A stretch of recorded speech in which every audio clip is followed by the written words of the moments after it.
प्यारे बच्चों और हमारे सभी साथियों, बिहार विद्यालय परीक्षा समिति के द्वारा इंटरनेट पर कुछ मॉडल क्वेश्चन और आंसर जारी किए गए हैं। ये क्वेश्चन आने वाले एग्जाम के लिए, मैट्रिक बोर्ड एग्जाम 2025 के लिए बहुत ही प्रभावी होंगे, बहुत ही हेल्पफुल होंगे। तो इस क्वेश्चन को हम अपने इस चैनल पे लगातार एग्जाम कंप्लीट होने तक हम इस क्वेश्चन को यानी मॉडल क्वेश्चन को हम जो है सोल्यूशन करते जाएंगे। Math, science, social science, Hindi वगैरह और इंग्लिश का भी सब चीज का सोल्यूशन करते जाएंगे। दोस्तों, इस चैनल को आप लगातार विजिट करते रहिए। इस क्वेश्चन को जो मॉडल क्वेश्चन जो जारी किया गया है इंटरनेट पे, मॉडल पेपर, इसमें OMR आंसर शीट भी दिया हुआ है। तो ये जो है बुक जो है वो आशीष पब्लिकेशन की तरफ से ये जारी किया गया है। तो ये सबसे बढ़िया किताब है, और भी पब्लिकेशन ने जारी किया है, तो सबसे बेस्ट हमें ये किताब लगी। तो इस किताब से हम जो है क्वेश्चन जो है सेट बाय सेट हम सोल्यूशन करते जाएंगे। तो चलिए हम सबसे पहले मैथ से शुरू करते हैं और इसे हम हल करते हैं। सबसे पहले हम ऑब्जेक्टिव का करेंगे, उसके बाद सब्जेक्टिव का करेंगे। दोस्तों, अगर ऑब्जेक्टिव सही तरीके से अगर कर देते हैं तो आपको 50% मार्क्स तो ऐसे ही बन जाएगा। बाकी के सब्जेक्टिव क्वेश्चन में आप हमारे वीडियो को अगर रेगुलर करेंगे तो आपको 100 में से आप 90 प्लस भी ले आएंगे। तो ऑब्जेक्टिव जो 50 है वो भी आप तभी आपसे बनेगा जब आप उसको अच्छे से अभ्यास करेंगे। उम्मीद करते हैं कि 1 महीना में अगर हमारी इस वीडियो से ऑब्जेक्टिव क्वेश्चन का अभ्यास करते हैं तो आप जो है 50% के आसपास आप बना सकते हैं, 50 में 50 ला सकते हैं, क्योंकि आपके लिए 50 ऑब्जेक्टिव बनाने के लिए 100 ऑब्जेक्टिव दिए होंगे, तो उनमें से आप 50 ऑब्जेक्टिव सही बना ही देंगे। तो आपके लिए समय अब 1 महीना बचा है। 1 महीना में आप हमारे वीडियो को लगातार देखिए। हम सारे ओनली इस चैनल पे अभी 1 महीना जो बचा है सिर्फ और सिर्फ मैट्रिक का ही वीडियो डालेंगे। तो दोस्तों, आप इस वीडियो में आप आगे देखते जाइए और सोल्यूशन हम करते हैं। अभी इस वीडियो में हम मैथ का कर रहे हैं। इसमें सारे चीज है, math, science, social science, English, Hindi वगैरह सब चीज का है। तो यहाँ पर हम ये मॉडल पेपर 1 है, ये मैथ का है, तो इस पे हम बना रहे हैं। क्वेश्चन जो है ऑब्जेक्टिव क्वेश्चन लिए हैं, 1 से 100 क्वेश्चन रहेगा, उसमें से 50 क्वेश्चन को बनाना है चुन करके। जहां पर भी जो आसान लगे उस पे टिक मार देना है। टोटल 50 क्वेश्चन होनी चाहिए। दोस्तों, यहाँ पर हम देख रहे हैं क्वेश्चन 1 से शुरू करते हैं। निम्नलिखित में कौन परिमेय संख्या है? इसमें कौन परिमेय संख्या है? बहुत ही आसान है बनाने का। जिस यहाँ पर सब वर्गमूल में दिया हुआ है, जिस वर्गमूल का पूरा जिस रूट का पूरा वर्गमूल निकलेगा, माने दशमलव में नहीं, पूरा एक पूर्णांक में निकलेगा उसका वैल्यू, तो वो हो जाएगा परिमेय संख्या। और जिसका पूरे वर्गमूल का वैल्यू पूर्णांक में ना हो करके दशमलव में होगा तो वो हो जाएगा अपरिमेय संख्या। तो 7 का जो है वर्गमूल जो है वो पूर्णांक में नहीं होता है, वो होता है 2 दशमलव समथिंग होगा, 2 दशमलव में, यानी दशमलव के बाद कुछ वैल्यू होगा, तो ये हो गया अपरिमेय संख्या। ये यहाँ पर देखते हैं √25 का वैल्यू 5 हो जाता है, ये तो परिमेय है, मगर √3 एक अपरिमेय है, तो परिमेय प्लस अपरिमेय बराबर हो जाता है अपरिमेय। यहाँ पर देखिए 1/√4, √4 का वर्गमूल होता है 2, तो ये हो गया 1/2। तो 1/2 क्या है? एक भिन्न है, और भिन्न एक परिमेय संख्या है, तो ऑप्शन सी सही हो गया।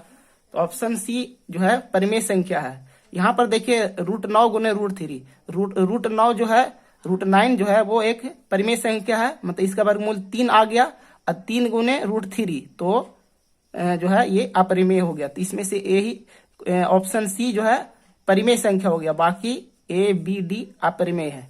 क्वेश्चन 2, यदि m एक पूर्णांक है तो प्रत्येक विषम पूर्णांक का रूप होता है।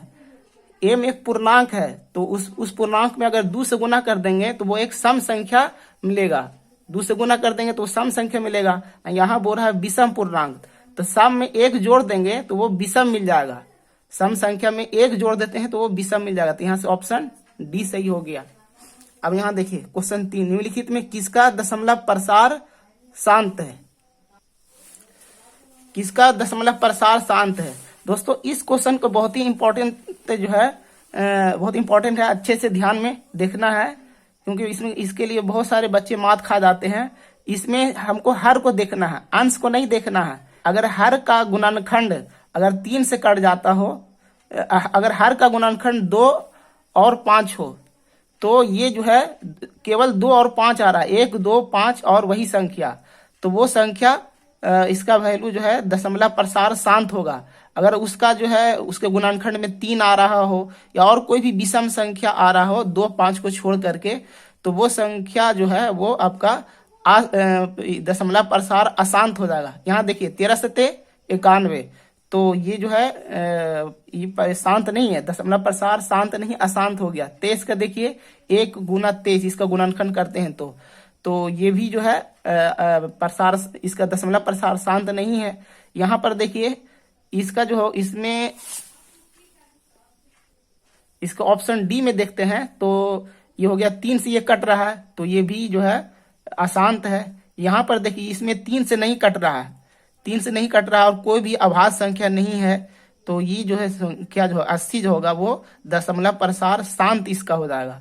तो ऑप्शन सी हो गया। और इसका जो भी गुणनखंड है वो सभी जो है वो क्या है, वो सम संख्या है, एक को छोड़ करके जो भी इसके गुणनखंड है वो सभी सम संख्याएं हैं। तो ये हो गया इसका दशमलव प्रसार शांत है। अब यहाँ पर आइए क्वेश्चन 4 में 0.87 पर ये रेकरिंग है नहीं बार है, इसका वैल्यू क्या होगा, ये भी बहुत इंपॉर्टेंट है। तो इसका क्या वैल्यू होगा, तो चलिए इसको हम देखते हैं कैसे इसको बनाएंगे। ऐसा रहेगा तो क्या करेंगे, तो दोस्तों ऐसा रहने पर देखिए क्वेश्चन हम दिखा रहे हैं 0.87, 0.87 है और 7 पर रेकरिंग है, रेखा कोष्टक है, नहीं बार है। तो इसका जो वैल्यू होगा ऊपर में जो दशमलव के बाद जो अंक दिख रहा पहले उतना लिख लेंगे 87, अब माइनस किस पर रेकरिंग नहीं है, 8 पर नहीं है तो -8 लिख दिए, और नीचे में जिस पर रेकरिंग है वो उसके जगह पर 9 लिख देंगे, और जिस पर नहीं है यानी एक ही अंक पर नहीं है तो यहाँ पर 1 0 दे देंगे। अगर मान लिया जाए कि यहाँ पर 2 अंक पर रहता रेखा कोष्ठक तो यहाँ पर 2 9 देते, और 1 अंक पर रेखा कोष्ठक नहीं रहता तो 1 0 और दे देते, या दोनों पर रेखा कोष्ठक रहता तो 2 9 दे देते, ठीक है। और दोनों पर अगर रेखा कोष्ठक रहता तो यहाँ पर 87/99 लिख लेते। तो यहाँ पर सिर्फ 1 पर है तो समझ गए 87 लिख दिए, और जिस पर रेकरिंग नहीं है 8 पर नहीं है तो -8 लिख दिए, बट्टे में 9 लिख दिए, और रेखा कोष्ठक की एक संख्या पर रेखा कोष्ठक नहीं है तो 1 0 लिख दिए। अब इसका वैल्यू क्या होगा, सिंपल से लिख लेंगे 87 में से 8 गया, 17 में से 8 गया 9, मतलब 79 हो गया, 79/90। ये ऑप्शन सी सही है। अब आइए क्वेश्चन 5, यदि 540 बराबर 2x ये दिख रहा है तो x + y - z का मान है, इसका वैल्यू क्या होगा। तो हमको 540 को अभाज्य गुणनखंड करना है 2 3 5 में, तो इसको करते हैं 540 वाला में। तो यहाँ पर हम देख रहे हैं 540 बराबर हो गया 2 के वो है 2 2 है तो 2 के स्क्वायर गुने 3 जो है 3 वो है 3 पर पावर 3 गुने 5 1 है तो 5 पर पावर 1, 540 बराबर। तो यहाँ पर अब देखिए यहाँ पर 2 पर पावर x और गुने 3 पर पावर y है और गुने 5 पर पावर z, यानी इस पर ये आपका जो x y और z, तो यानी x क्वेश्चन पूछ रहा है x + y - z का वैल्यू क्या होगा।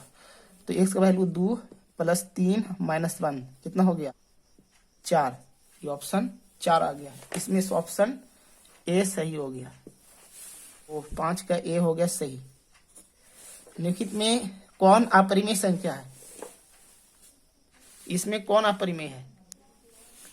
अब देखिए इसमें निम्नलिखित में कौन अपरिमेय संख्या है, कौन है अपरिमेय, ये देखिए √441, 441 का वर्गमूल जो होता है 21, 21 का स्क्वायर हो जाता है 441, तो ये तो हो गया 21। इसका वैल्यू देखिए √3 गुने √3, इसका वैल्यू हो जाएगा 13, और इसका वैल्यू हो जाएगा 10/100, मतलब 1/10, 10 दशांश 100 यानी 10 1 0 0 कट जाएगा, 10 नीचे वर्गमूल में ही है, तो ये भी हो गया परिमेय, ये परिमेय है और ये अपरिमेय है, ये परिमेय है, अपरिमेय यही रहा ऑप्शन डी। यदि m और n 2 अभाज्य संख्याएं हैं तो उनका महत्तम समावर्तक होगा। 2 अभाज्य संख्या है तो जाहिर सी बात है उनका मासा 1 होगा, उसमें कोई कॉमन नहीं है, कोई उभयनिष्ठ नहीं है, तो जो है उसका मासा 1 होगा। 2 संख्याओं का गुणनफल इतना है और लसा ये दिया हुआ तो उसका मासा क्या हो जाएगा। तो अब जानते हैं कि लसा गुने मासा बराबर पहली संख्या गुने दूसरी संख्या, यहाँ पर देखिए लसा गुने मसा बराबर हो जाता है संख्याओं का गुणनफल, और संख्याओं का गुणनफल दे दिया है 2366, यहाँ पर लिख लिया हम। और इसमें से क्वेश्चन दे रहा है, इसमें से बता रहा हूं उनका लासा 182 है, तो यहाँ पर लिख लिया लासा के जगह पर 182 लिख लेंगे। और मासा पूछ रहा है तो मासा मान लिया x है और ये 2366। यहाँ से हमको x का वैल्यू निकाल लेना है, यानी मासा निकालना है। तो x का मान हो जाएगा 182, एक के साथ गुना में है, इधर आने पर हो जाएगा भागा में, इधर ऊपर में 2366।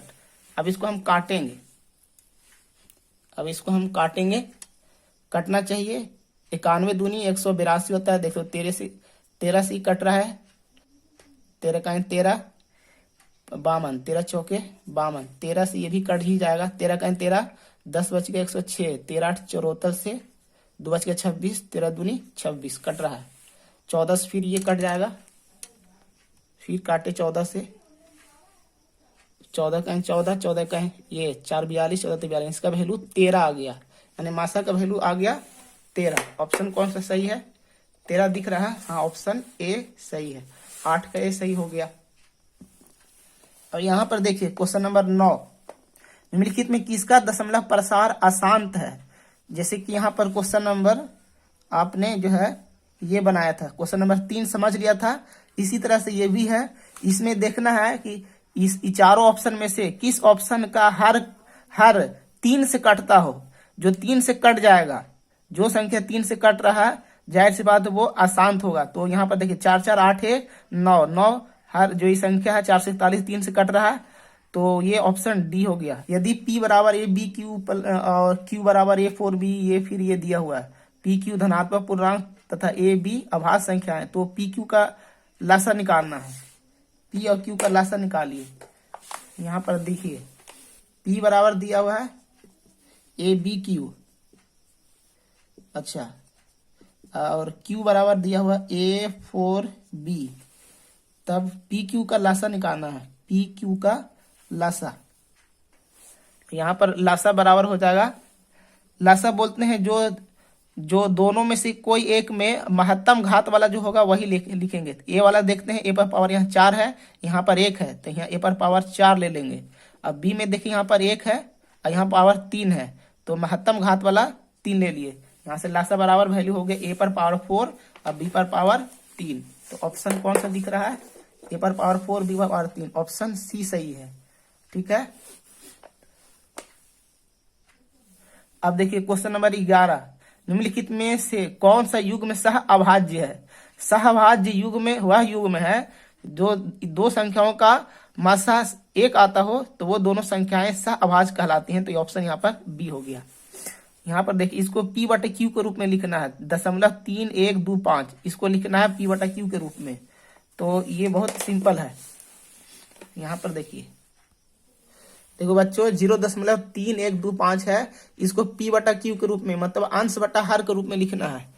तो देखिए दशमलव के बाद जितने अंक दिख रहे हैं वो सारे उतार दो, 3125 मतलब 3125, अब बटे दशमलव के बदले 1 देंगे, दशमलव के बाद जितना अंक है उसके बदले उतना ही 0 दे देंगे। 4 अंक है तो 4 0।